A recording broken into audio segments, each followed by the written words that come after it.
Educația este cheia unui viitor luminos, iar unele țări fac o treabă mai bună decât altele atunci când vine vorba de a oferi cetățenilor o educație de înaltă calitate. Astăzi voi vorbi despre 9 țări care au unul dintre cele mai bune sisteme de învățământ din toate țările din lume. Să vedem care sunt aceste țări și ce caracteristici are sistemul lor de învățământ. Începem cu Finlanda. Această țară se clasează în mod constant ca una dintre țările de top din lume în ceea ce privește educația. Finlanda pune un accent puternic pe șanse egale pentru toți elevii, indiferent de mediul lor socioeconomic. În plus, profesorii lor sunt foarte bine pregătiți și respectați, cu o concentrare pe instruirea individualizată.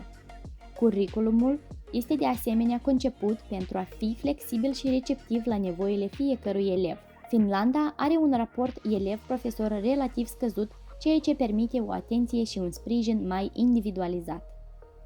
Următoarea țară pe lista noastră este Coreea de Sud.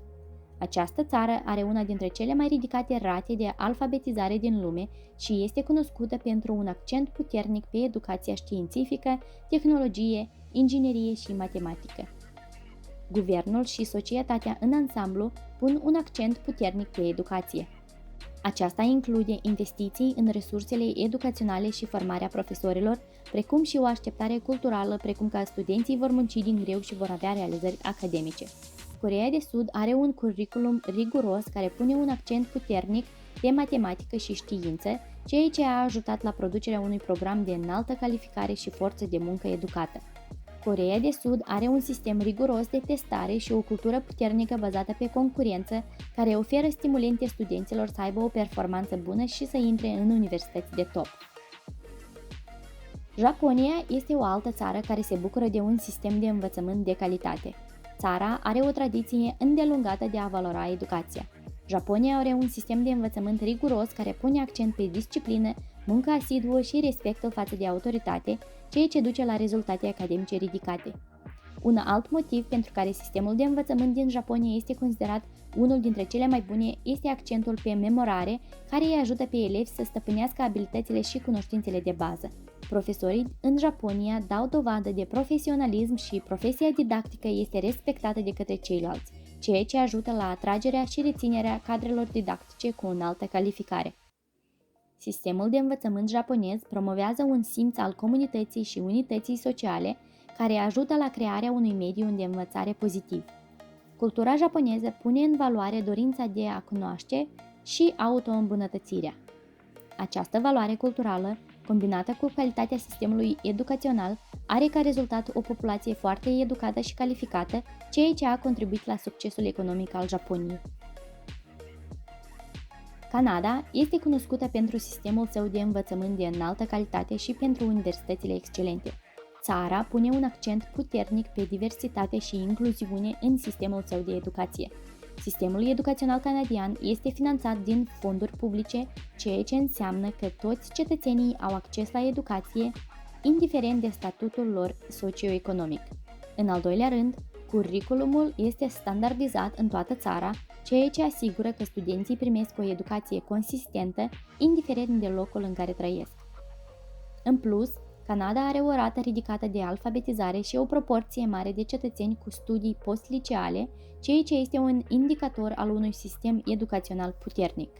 Unii dintre factorii cheie care contribuie la succesul sistemului de învățământ canadian includ un accent puternic pe accesul universal la educație, un sistem școlar public bine finanțat și o gamă diversă de oportunități educaționale. Cadrele didactice din Canada dau dovadă de calificare înaltă, iar țara pune un accent puternic pe cercetare și inovare în educație. Această combinație de factori a contribuit la producerea unui sistem educațional de înaltă performanță și bine respectat, care este recunoscut pe scară largă ca unul dintre cele mai bune din lume.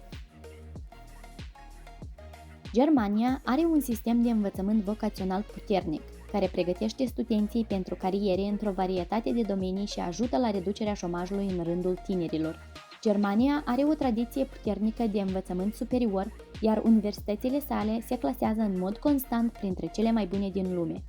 Învățământul german, de asemenea, pune un accent puternic pe educația în știință, tehnologie, inginerie și matematică, care este văzută ca un motor cheie al creșterii economice. Școlile germane se concentrează puternic pe disciplină și structură, despre care se crede că contribuie la succesul elevilor lor. Elveția este cunoscută pentru sistemul său de învățământ de înaltă calitate și pentru universitățile excelente. Țara pune un accent puternic pe educația bilingvă și oferă o gamă largă de programe atât în franceză cât și în germană.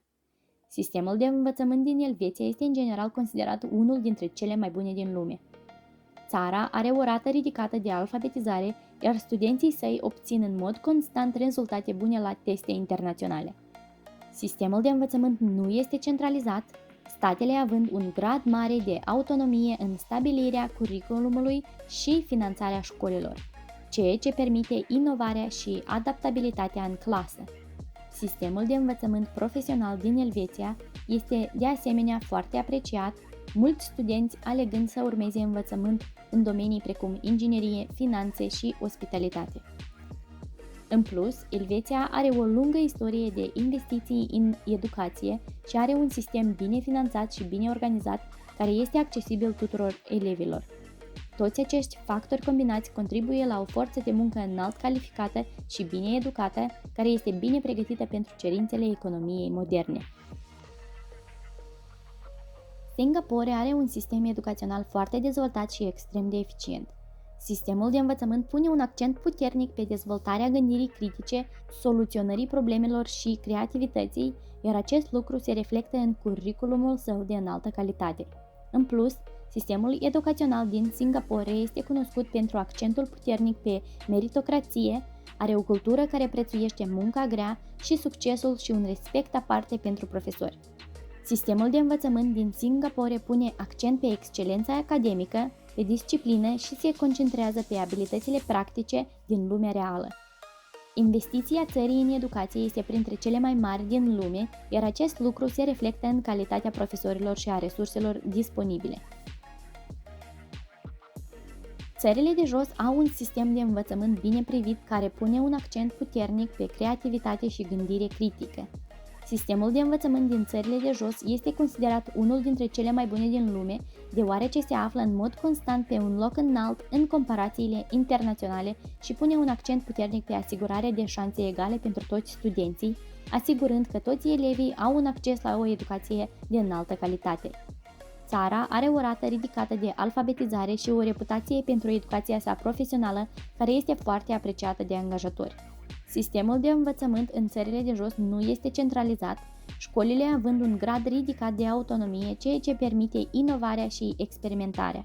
Sistemul educațional olandez se concentrează pe dezvoltarea abilităților de gândire critică și a abilităților de rezolvare a problemelor. Țara are de asemenea o serie de universități și instituții de cercetare excelente. Următoarea țară din lista noastră este Danemarca. Sistemul de învățământ din Danemarca pune accent pe creativitate, gândire independentă și responsabilitate socială. Acest lucru se realizează printr-un accent pe învățare bazată pe proiecte și pe rezolvarea problemelor.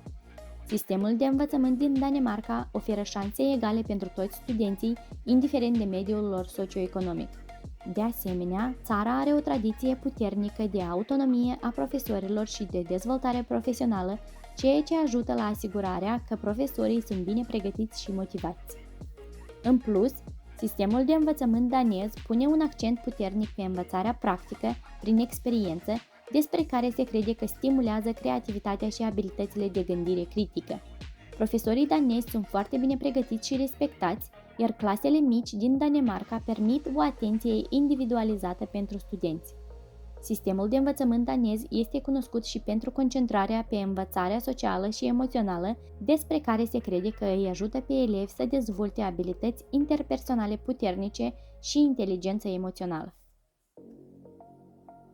Acestea sunt doar câteva exemple de țări care au unele dintre cele mai bune sisteme educaționale din lume, dar fiecare țară poate învăța din succesele celorlalte țări și să se străduiască să-și îmbunătățească propriul sistem educațional.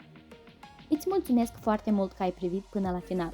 Dacă ți-a plăcut ce ai văzut, aș aprecia dacă ne-ai oferi un like și te-ai abonat la canalul nostru. Pe curând!